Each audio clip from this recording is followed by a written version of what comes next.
Assalamualaikum warahmatullahi wabarakatuh. Perkenalkan, nama saya Nurlinawati, NIM 11218025. Saya mahasiswi dari Stikes Abdurrahman Palembang, program studi D3 Kebidanan. Baiklah ibu-ibu, di sini saya akan melakukan penyuluhan tentang promosi kesehatan. Dan saya di sini akan membahas tentang seks dini pada remaja. Adapun tujuan saya melakukan penyuluhan ini agar ibu-ibu bisa memahami apa itu seks secara dini. Dan adapun materi akan saya sampaikan yang pertama yaitu definisi dari remaja. Ibu-ibu pasti sudah tahu itu apa definisi dari remaja. Namun di sini akan saya jelaskan. Dan yang kedua yaitu ciri-ciri dari remaja itu seperti apa. Dan yang ketiga yaitu cara mengendalikan dorongan hubungan seksual secara dini. Yang keempat, akibat melakukan hubungan seksual secara dini. Dan yang kelima, macam-macam penyalahgunaan hubungan seksual secara dini. Baiklah ibu-ibu, saya akan mulai memaparkan materi pada hari ini.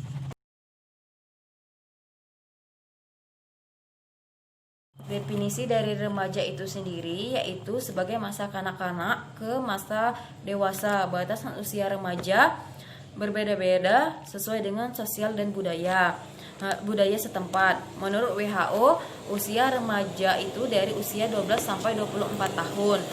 4 tahun. Sedangkan dari program pelayanan kesehatan, definisi yang digunakan oleh Departemen Kesehatan adalah mereka yang berusia 10 sampai 19 tahun tetapi belum menikah.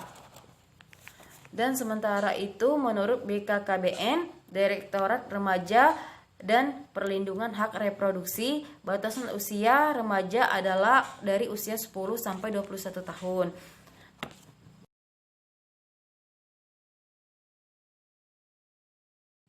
Ciri-ciri dari remaja itu sendiri terbagi menjadi 3 tahapan. Yang pertama yaitu tahapan remaja masa awal yaitu dari usia 10 sampai 12 tahun, yang mana mereka mulai dekat dengan teman sejawatnya, mereka mulai berpikir merasa ingin bebas, dan mereka lebih banyak memperhatikan keadaan tubuhnya dan mulai berpikir yang berkhayal.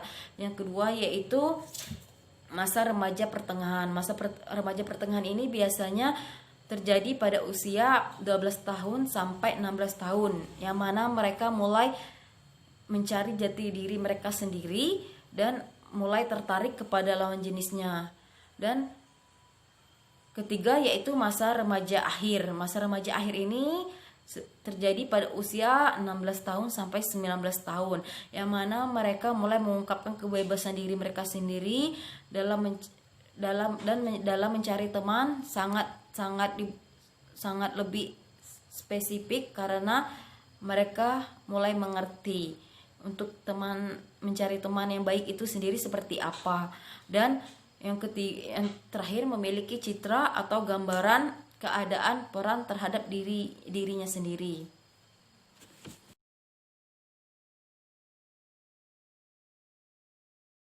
Adapun cara mengendalikan dorongan agar tidak terjadi hubungan seksual secara dini. Yang pertama yaitu taat beribadah kepada Tuhan Yang Maha Esa. Yang kedua yaitu remaja harus memahami tugasnya, misalnya belajar atau bekerja. Yang ketiga, remaja harus mengisi waktu yang kosong itu seperti minat dan bakat, misalnya berseni, olahraga, dan berorganisasi yang lainnya. Dan yang keempat, pengawasan dari orang tua. Pengawasan dari orang tua ini sangat penting karena orang tua bisa melihat upaya meningkatkan sikap dan perilaku kekanak-kanakan pada anaknya untuk mencapai kemampuan yang bersikap dan lebih dewasa.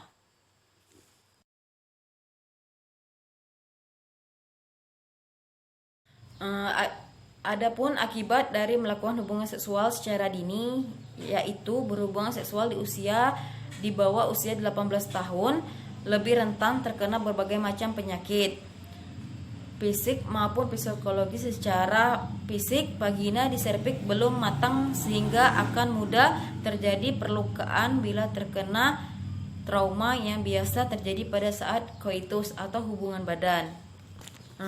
Perilaku tersebut akan menjadikan tempat yang memudahkan masuknya virus HPV yang merupakan virus penyakit kanker serviks dan virus HIV ataupun virus AIDS. Dengan kata lain, semakin mudah usia saat kita melakukan hubungan seksual, maka risiko terkena penyakit itu lebih tinggi. Bagi ibu-ibu yang mempunyai anak atau saudara yang masih di bawah usia 18 tahun atau masih remaja, jangan disuruh untuk melakukan hubungan seksual karena itu sangat berbahaya bagi mereka.